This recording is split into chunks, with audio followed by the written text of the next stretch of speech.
বাজারে ছিল ভোলার বড় এক মিষ্টির দোকান। দাম কম ও মানে ভালো হওয়ায় সবসময় তার দোকানে মানুষের ভিড় লেগেই থাকতো। একদিন রাজমহল থেকে সেনাপতি এলো ভোলার দোকানে। এইটাই কি ভোলা মিষ্টান্ন ঘর? জি বলুন, কি লাগবে?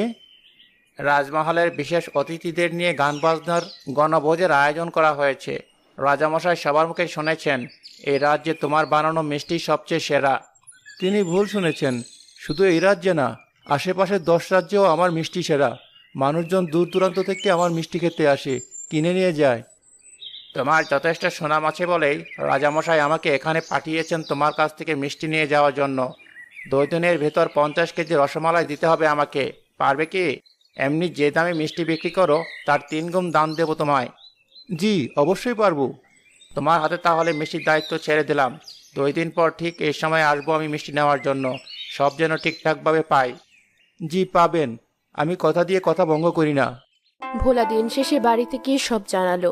সেই কথা শুনে বাড়ির সবাই মিলে মিষ্টি বানানো শুরু করলো।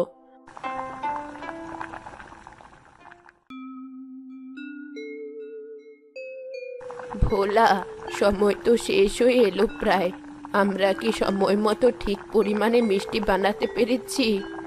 হ্যাঁ মা, তোমরা সবাই আমাকে সহযোগিতা না করলে আমার একার পক্ষে এত দূর আসা সম্ভব হতো না। এই নাও, একটা মিষ্টি খেয়ে দেখো কেমন হয়েছে।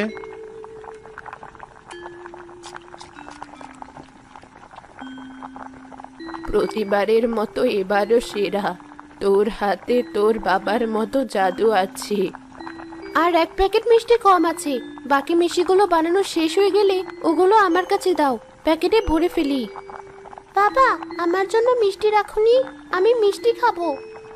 হ্যাঁ বাবা, আমিও মিষ্টি বানানোর জন্য বারবার এটা ওটা আনতে গিয়ে আমিও ক্লান্ত হয়ে পড়েছি। এমনিতে মিষ্টি কম পড়বে মনে হয়, তার উপর তোরা তোদের ভাগ নিয়ে পড়ে আছিস। অন্য সময় খাস তোরা মিষ্টি, এবার আর খেতে হবে না। কি যে বলো, আমি থাকতে আমার ছেলে মেয়ে তাদের ভাগের মিষ্টি পাবে না? এই যে তোদের ভাগের মিষ্টি, আমি আগে থেকে আলাদা করে রেখেছিলাম তোদেরটা। যা, দুজনে মিলে খা। এই ভাইয়া, চল মিষ্টিগুলো এখন বসে বসে খাই আমরা। হ্যাঁ চল।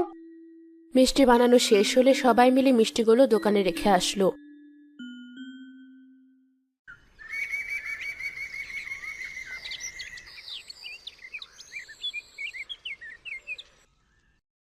পরের দিন ঠিক সময়ে সেনাপতি এসে টাকা দিয়ে মিষ্টিগুলো কিনে নিয়ে গেল।